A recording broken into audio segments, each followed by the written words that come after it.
Welcome back, everyone, to Beautifully Complex. I'm so glad that you're joining us and listening to this episode. Today, I have with me Martina Nova, and we're going to talk about co-parenting and the challenges that neurodivergent parents face, whether you're co-parenting together in the same household or you're co-parenting separately. There are challenges with different parenting approaches. And so we're going to explore why that happens and also what you can do to help to have some improvement in that area. Martina, will you start though by letting everybody know who you are and what you do? And then we'll jump in. Of course. So, my name is Martina, and I'm a registered clinical counselor in Vancouver, BC. I'm also a mom of two, and I'm a co parent. And I recently wrote a book called Same Page Parenting. And it's a book on conversation starters. There's over 36 different topics on different types of conversations that we could be having before we even have kids and all throughout our kids' development with one another so that it's not about identical parenting or doing things exactly the same way, but around different stages of when we have kids, it's more around understanding where do we come from? What are we carrying into the relationship? What are we carrying into parenting, our own experiences? What kinds of conversations would be helpful to have other than the typical, how many diapers should we buy? Or what kind of food do we want to start the kids on? But more mental health based, real life, rich conversations. Yeah, I'm so super excited to explore this because so many coaching clients and my own family, we really struggled, my husband and I, for a long time to get on the same page with parenting, and all of the neurodivergence was layering on just more difficulty there. And it was a really long process. It was really difficult. And I talked to parent after parent after parent who has a similar struggle. So can we sort of define what you mean first when we talk about co-parenting? Absolutely. So I call myself a co-parent as well because my husband and I are separated. So we live in two separate homes, but we still parent our kids. We try to understand where each other's coming from. We consult with one another with parenting techniques and what worked for you, what didn't work for you.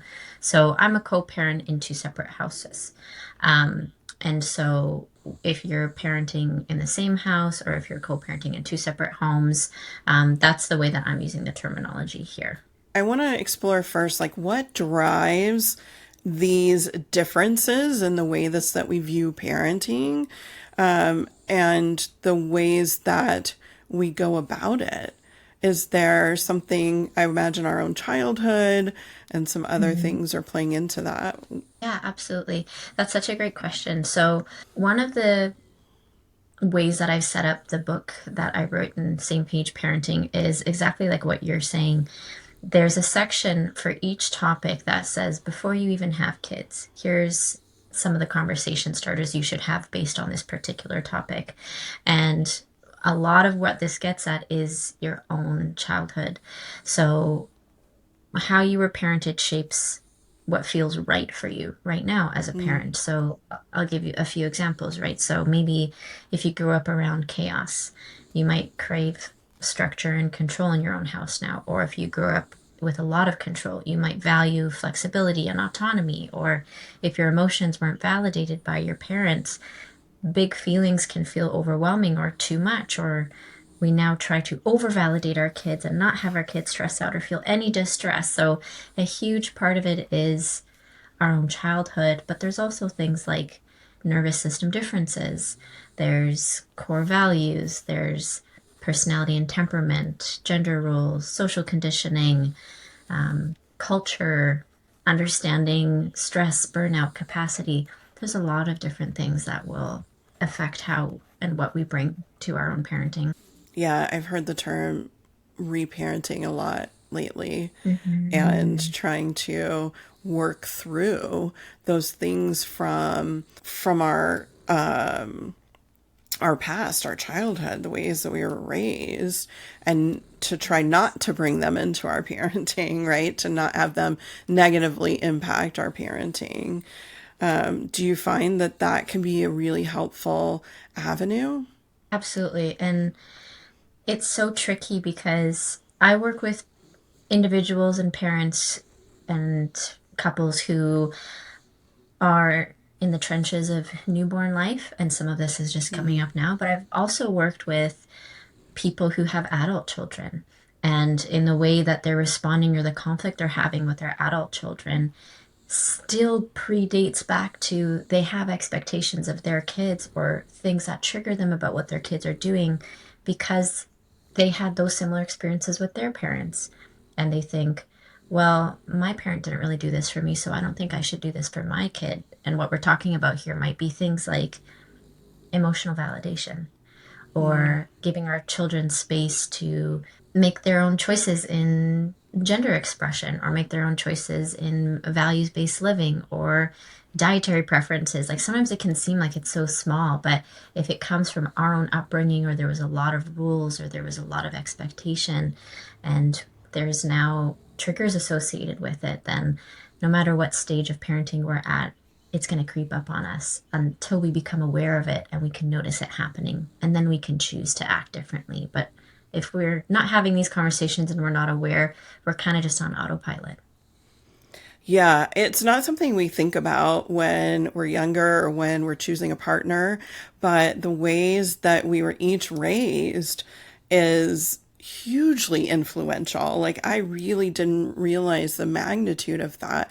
My husband was raised in an abusive household in a lot of ways, and so like he didn't even really have a good example of love on a daily basis, right? Like what that family, like a family unit that really functions well and shows each other how they care about each other was not an example that he grew up with. And so there's so much there. You know, he obviously doesn't want that same environment now and for his own kids, but it still really impacts the ways that he views situations, the ways that he interacts with people. And it's been a real journey for him to, I guess, reparent, right? To figure out where some of that comes from and how to work through those feelings.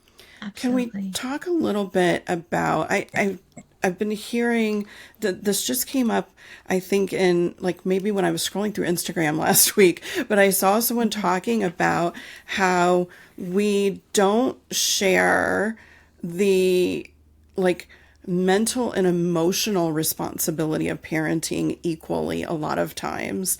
And I think I commented like, yes, yes, yes, because this is so true that there's typically one person, one partner who takes on, especially when we're talking about kids who are neurodivergent, we have more therapies, we have doctor's appointments, we have school meetings, all of these things. And it tends to be that there's one parent who kind of takes on that role, heading that role. And it feels like it's not fair. Right? It feels like it's a burden. It's not a real shared responsibility. Can you talk about that a little more, what that looks and feels like? And then maybe we can talk about how to shift that dynamic. Of course, of course. So what you're talking about is it's a blend of a few things, absolutely. It's the invisible mental load, it's a mix of patterns and systems and capacity and gender expectations. And it's kind of like someone becomes that default parent. And it's not by agreement. We're not going to sit down and say, this is what's going to happen, but by repetition. So maybe one parent starts handling the appointments, the school communication, the routines. They learn the systems. They learn the language, they learn the child's cues, and over time they become the one that everything funnels through. And we might hear things like, oh, you're just better at it. That often just means, well, you've been carrying it longer and you've taken time to notice. And sometimes it's because, depending on who the parent is, a lot of the times in heteronormative relationships, it does become the mother. And also because evolutionarily, moms are more the responsibility of moms within a family unit is the one who does soothe and emotionally notice and take the temperature of their space and pace, and with neurodivergent kids have to be even more on guard. And so with that, kind of turns into this power dynamics. That parent also is the one who does the research, talks to the professionals, learns the strategies, and maybe over time that imbalance becomes that the other person feels behind or unsure or like they're going to do it wrong, so they step back. But that widens that gap further, and it's not that they don't care, it's there's a lack of confidence, which turns into avoidance, which adds more load on the other person. So there's a lot that plays into that kind of emotional labor and physical labor that one partner takes on much more than the other. And when one partner is going to the appointments, doing the research, learning more about what would help in parenting, sometimes it comes across the other partner as telling them how to parent, which doesn't feel good and can tend to really cause a lot more problems. So what can we do? What conversations can we have with each other to try to share those invisible loads a little bit more evenly? There's a few. I based a lot of my chapter on the invisible mental load in my book on some really great resources that are already out there, like Fair Play by Eve Rodsky, talking about that exact piece of we are not in my book. I give specific examples of conversation starters. So for example, we're not just communicating more, but there's very specific shifts. So we're number one, making that invisible visible. We're mapping it out. So we might say, what are you tracking mentally every day? What decisions are you making alone? Or how do we shift from helping to ownership? It helps keep one person in charge. So ownership looks like, okay, which piece of this are you going to handle fully on your own? So here's what I have that I do. Which one do you want to take on? Okay, you handle school communication fully. You're in charge of bedtime routine. We're not assisting, we're owning. We're making it that this is something that I am fully taking on. And we're also, another big part of it is we're wanting to close that knowledge gap. So we might ask, the primary parent might ask the non-primary parent in this case, what is it that you feel behind on? What is it that you feel like would be helpful for you to know? I've got a plethora of resources. So instead of just throwing them all at you, is there a way that I could make it more accessible to you? Or could you come to me and tell me, what are you really struggling with? So we can share resources. We can attend appointments together when possible. We can let the other parent practice without stepping in, especially with neurodivergent kids who might have strong preferences or get very easily dysregulated with one parent more. That'll become a practice for the primary parent to learn, I'm actually going to take a step back for a sec. And even though it's not going to be perfect, how do I take care of myself when maybe my partner does bedtime a little bit differently than I do? And it's hard in the beginning. And I want to just step in and fix it because I know I could do it better. But a big part of it too is I need to allow my partner to mess up, to learn on their own, to do it their own way, as long as we are aligned in our vision with, we want our kids to feel safe. We don't want them to be in danger to themselves or to somebody else, but that might mean we actually do bath time a little bit differently. And that might be okay, for example. So it doesn't have to be exactly the same. Yeah. Yeah. Can we explore a little bit about, like, sometimes I think it would be really helpful if there was some sort of system that parents could go through together that would help them, like, define the vision, define, their values, define how they're going to handle different situations. Would something like that actually help to get on the same page? Like, would it help to sit down and have a very structured conversation and write out what you're agreeing to as far as how you parent? That question is exactly the reason what prompted me to write this book in the first place. Awesome. So it's a very good question. Kind of going off of that question, a lot of the time folks will say there should be a test or a compatibility match before we have kids. And so my goal with writing this book is not necessarily, how am I going to respond in every single situation? Because one thing that we recognize as well is you don't know what you don't know. And you might have conversations before you have kids and think things like, oh, I want to lead with intuitive eating for my kids because I was raised in a house where if I didn't finish the food on my plate, I would get yelled at or I wouldn't be allowed to leave the dining room table. So I'm going to do things differently. If my kids said they're full, I'm not going to force them to eat. But then, my kids are 2 and 4, and right now they have no interest in sitting and eating. So I thought that I'm not going to force my kids to eat. But just the other day, I was running around feeding them helicopter eggs for breakfast because they need to eat. I know that if they Yeah. don't, they're going to get more dysregulated. They're going to feel their tummies are going to hurt. And so while I try to explain to them why I'm doing this, that kind of thing couldn't get caught so early on when I thought I would never do that. So I would probably say more so the conversations that we have when our kids are young or before we even have kids would really be conversations about awareness.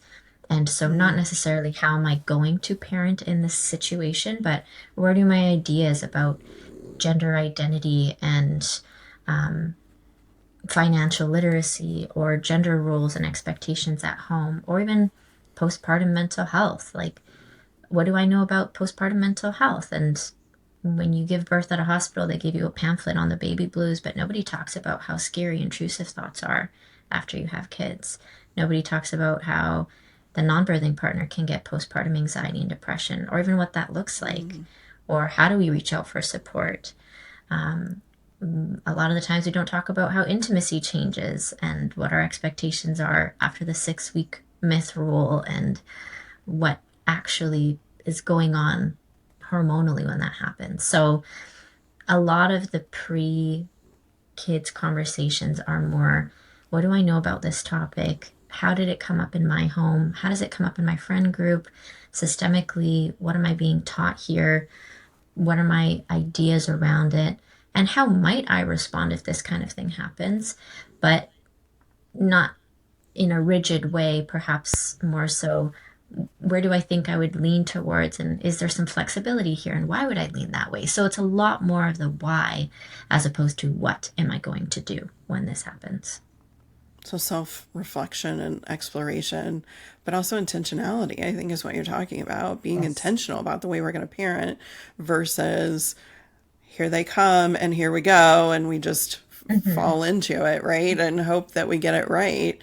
And being more intentional is definitely super helpful with neurodivergent kids, because Yes. there are these extra things that happen in our households that don't necessarily happen in everyone's household that we need to figure Mm-hmm. out how we're going to manage.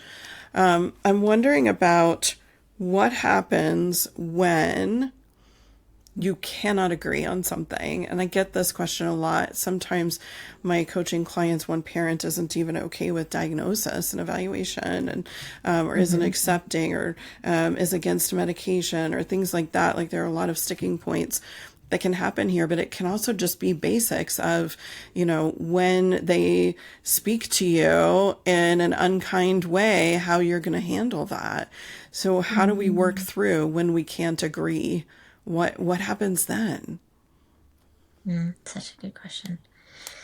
So the first part of what I'll say here is how you speak about intentionality and how that is really the point of what we want to understand before we have kids.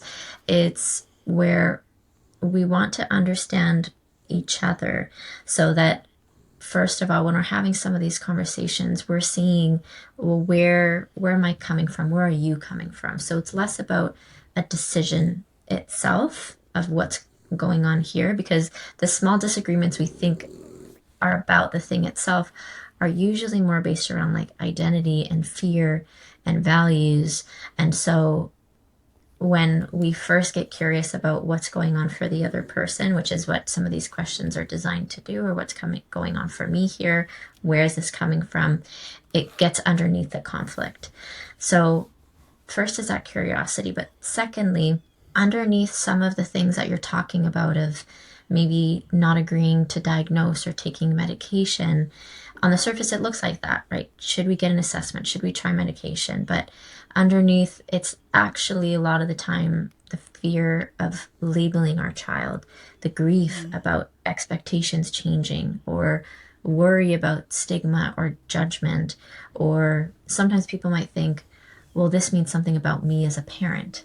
And so one parent might be moving toward understanding and support, but the other might be protecting against things like fear or loss or shame. And that's where our own childhood could come up, because as we know, a lot of neurodivergence are hereditary. So if we're talking about a kid getting diagnosed or assessed for ADHD or autism, and you might have it, maybe it's undiagnosed, like as a parent, or maybe you've always struggled with it, or maybe you've had your own experiences of people labeling you or calling you different, or you feeling othered.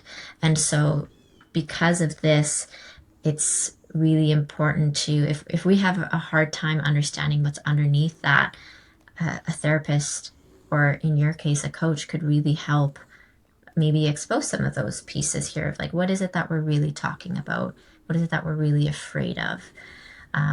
So that's a big piece of it as well, is what's underneath here that I would start with.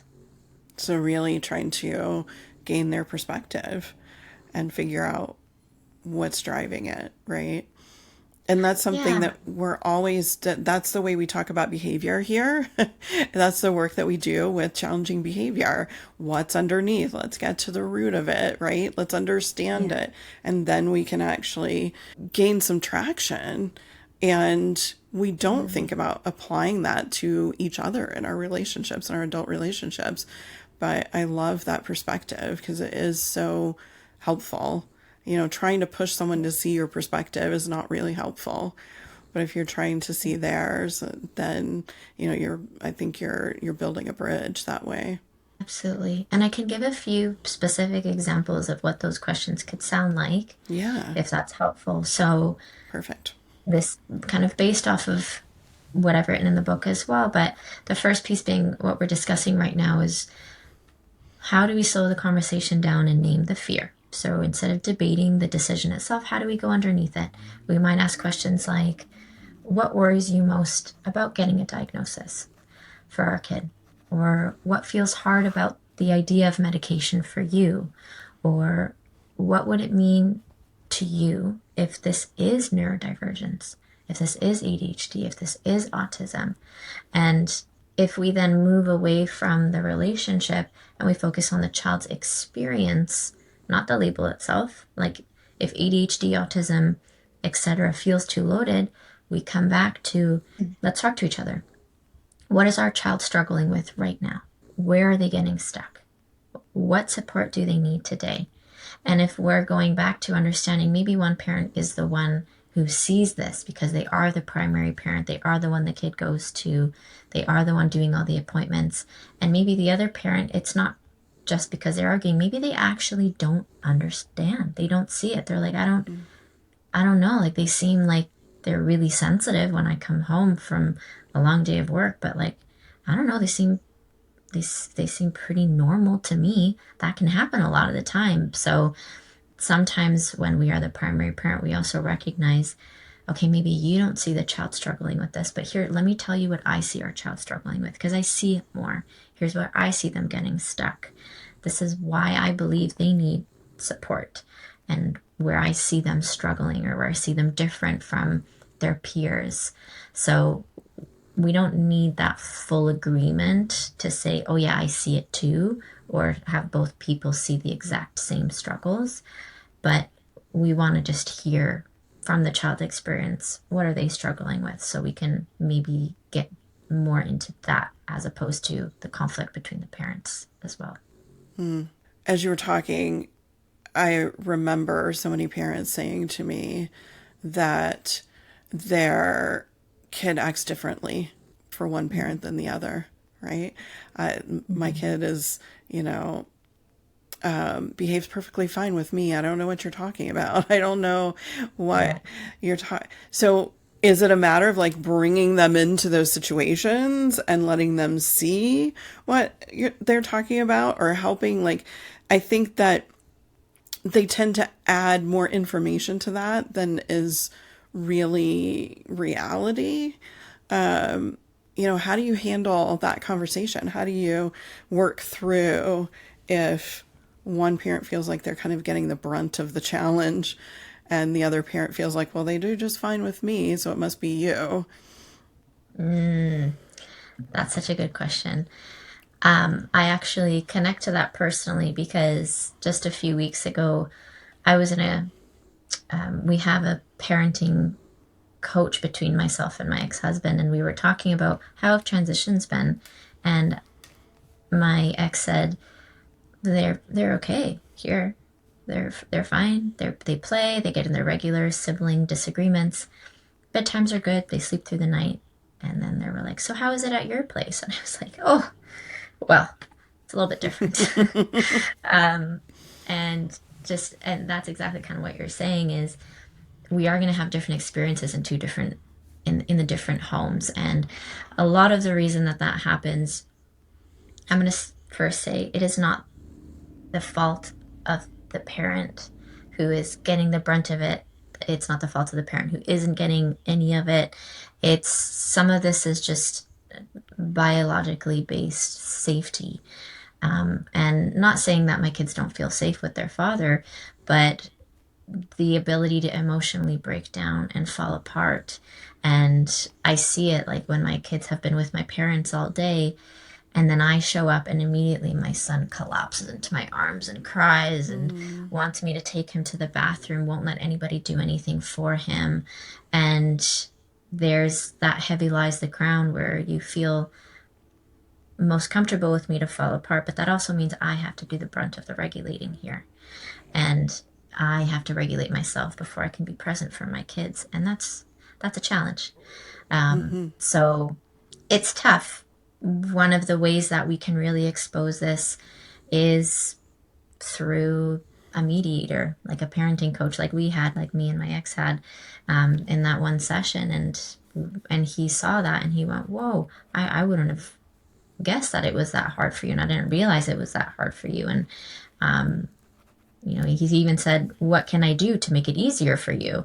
And the coach was like, well, there's nothing really you can do. But what we want to do is let's try to just continue giving our kids, even though you're in two separate homes, we're going to try to keep giving our kids a similar level of emotional safety and validation, and learn to regulate yourself and learn to notice the emotions your kids might be feeling and give them opportunities to let out a lot of their stimulation, a lot of their energy.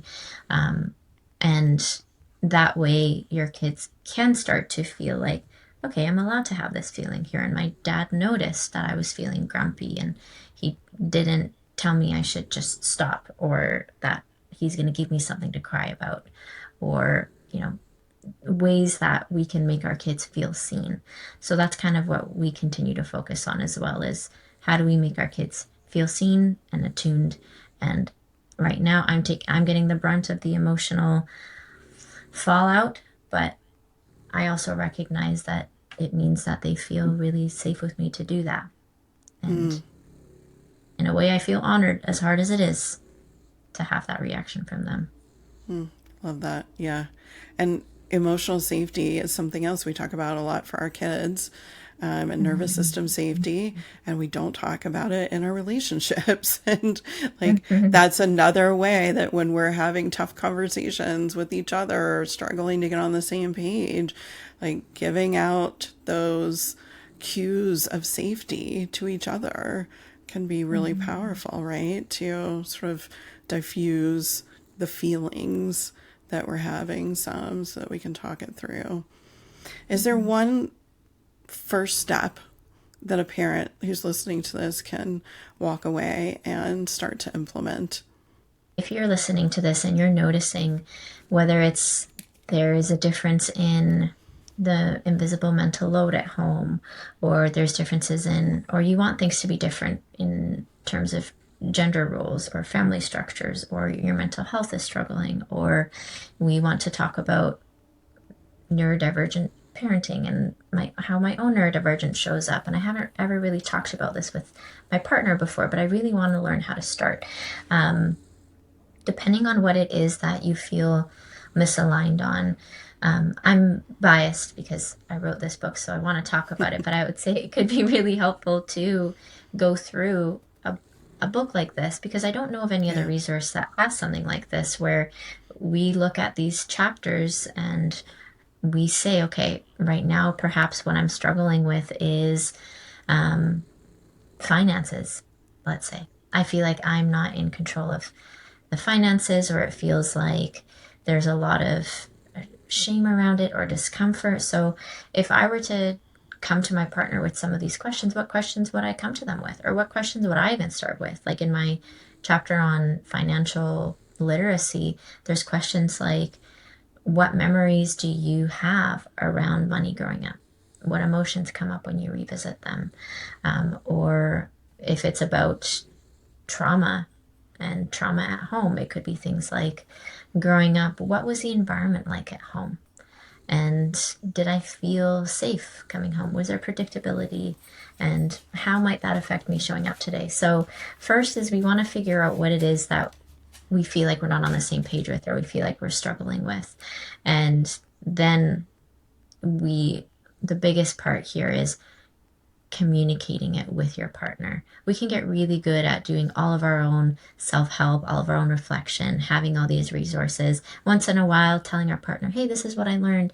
But it's different than sitting down and actually getting to know each other's inner worlds. And that part gets lost sometimes after we have kids. We don't have time, we don't have energy. So yeah, I'd say get curious about specifically what feels off or you'd like to see a difference, and reflect on that for yourself. But don't forget to bring your partner in and also get to know their side and understand where they might be coming from the same topic. So that's probably what I would say. It's a great place to start. I'm so thankful for the work that you're doing, Martina, and for you being here and sharing some of your time and wisdom with all of us. I am going to link Martina's book, website, socials, all of that good stuff up in the show notes for this episode. And you can find those at parentingadhdandautism.com. Thank you again. And thanks everybody for listening. I will see you next time. Take good care.